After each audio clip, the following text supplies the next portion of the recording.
কয়েকদিন আগে জামাতের আমির সাহেব বলেছিলেন যে ভারতের সেবাদাসী, কথাটা উনি একবারে বাস্তব কথাটাই বলেছেন। এবং ওখানে বসে বসে উনি এখন পুটি চালছেন এবং ভারতীয় মিডিয়াগুলো,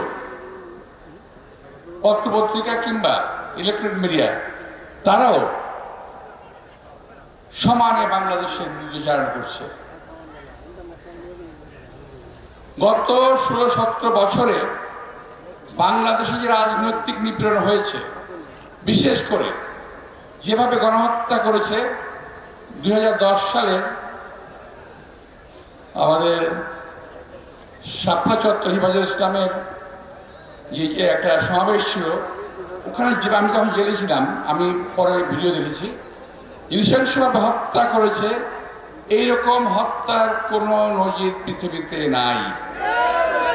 নৃশংসভাবে হত্যা করেছিল তাদেরকে, আমি এটা নিন্দা জানাই। এবং সেই সঙ্গে আজকে ভারতে বসে যারা পত্রপত্রিকায় মিডিয়া বলছেন লম্বা লম্বা কথা, তারা কেন সেই দিন প্রতিবাদ করেন নাই? এভাবে কেন মানুষ মারা হচ্ছে? আমরা ইসলামী একটা রাষ্ট্র দেশে থেকেও এখানে আমরা সংখ্যালঘু হয়ে গিয়েছিলাম। আজান দিতেছে, কি করবো এখন?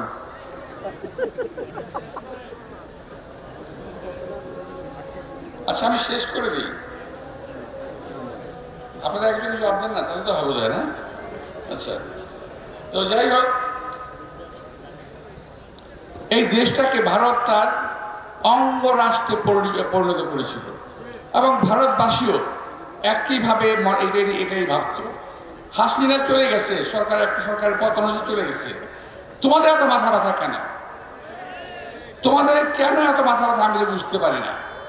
একটা পর একটা গন্ডগোল করাচ্ছে বাংলাদেশে, একটা অস্বস্তিকর অবস্থার সৃষ্টি করছে। এখানে আজকে এখানে আগুন, সেখানে আগুন, গতকাল সচিবালয়ে আগুন। তো এই সমস্ত কিন্তু একদিনে এবং একজন করছে না, বিশেষ গোষ্ঠী এই কাজটা করছে এই সরকারকে, এই দেশকে একটা খারাপ অবস্থার দিকে নিয়ে যাওয়ার জন্য। প্রিয় ভাইয়েরা, আমি শুধু ভারতের উদ্দেশ্যে একটি কথাই বলবো, পাশের বাড়িতে আগুন লাগলে কিন্তু নিজের বাড়িও সেফ না। বাংলাদেশে আগুন জ্বালাবেন, নিজেরা শান্তিতে থাকবেন, এটা কিন্তু সম্ভব না, এটা হয় না, ইতিহাস বলে না। সুতরাং একটু সাবধান, বুঝে শুনে চলেন। আর একটা জিনিস মাথায় রাখবেন, আমাদের এখানে দেখার অনেক জামাত ইসলাম আছে, হেফাজতুল ইসলাম আছে, তারপর আরও ইসলামিক অনেক দল আছে, বিএনপি সহ অনেক রাজনৈতিক দল আছে।